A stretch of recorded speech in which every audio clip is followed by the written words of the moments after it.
All right, next is so probably we the have most- charge capture. probably the most complicated part of the RCM process is medical billing. It's more of like a interpretive dance with modifiers sometimes and rules that vary by clinic or hospital. So it seems where a sneeze could be 4 different CPT codes, I guess, depending on what else gets written down during the capture. Yeah. Fun fact, Karl. 55% of denials. That's going to be later step. 55% of denials are actually because of incorrect coding, and half of those are just because the coding was, some typos, some copy and paste errors, some like simple mistakes.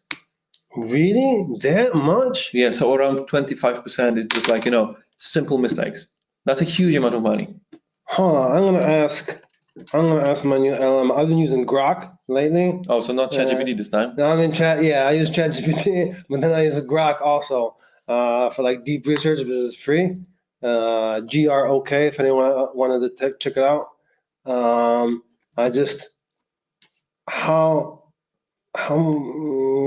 much does it cost in lost revenue for claim denials due to typos and simple mistakes? And let's see what it says. Direct revenue loss. Let me see. It's working. Let me see. Oh, wow. Wait, hold on. Other impacts, total cost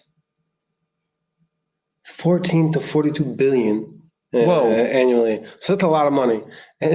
14 to 44 billions in coding mistakes. Yeah, basically in coding mistakes. So basically, this is the cost in lost revenue, and like administrative costs. I know that's a pretty wide range, but it's still a lot of money. It's in the billions for simple typos. I have a better statistic later on. Okay, all right. Can't wait. I love numbers, especially prime ones. All right. Okay, so with that, we for multiple clients, we've built something that we call simple automated coding. It's simple not because it's like easy and stuff. It's because it's like for a limited set of CPT codes. So if you have like for pain treatment clinic centers. Yeah, that's a good example. This one was actually I prepared one about mental health practices. Okay. So basically, whenever you are using like 10, 20, the same codes over and over again for 80% of your claims, that's a perfect way we can actually automate most of them. Here, we automate 40 to 50% of a total claims for this mental health practice chain. And just because most of their claims were psychotherapy. Psychotherapy is 6 or 8 different codes, and there's a strict rule that if you put a psychotherapy, you cannot put anything else on a chart. Okay. So if most of your visits are just the simple single code appointments, that's pretty simple. Quite straightforward. Yeah. You just go review all of them. Make sure that if it's not anything else, just make sure that everything is all right. If it's all right, just you add correct psychotherapy codes that may vary according to the code, or if its family member was present, something like this. If everything is okay, you just send it to the claims. If not, it's going to be a manual review. As I said, for 18 practitioners, 40 to 50% was totally automatic. Okay.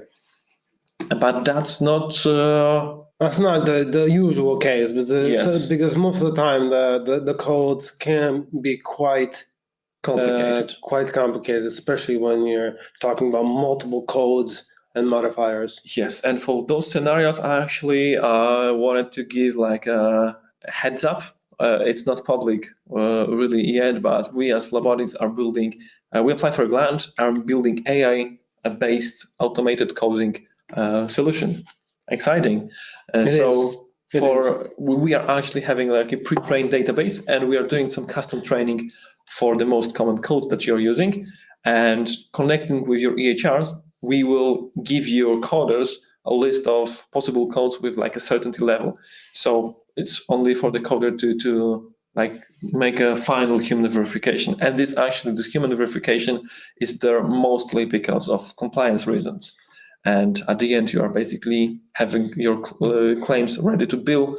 We want to be fully integrated with the most popular EHRs. As you already know, we integrated with a lot of them. And so we have it actually ready. We want to have it like accuracy comparable with human coders, and coding will happen in a fraction of a second, like in a few seconds. Yes, yet to come. Yeah. So this will be maybe around in a year or two. I hope so. Yeah. I hope so. That's in progress, and I'm super excited for this project, actually.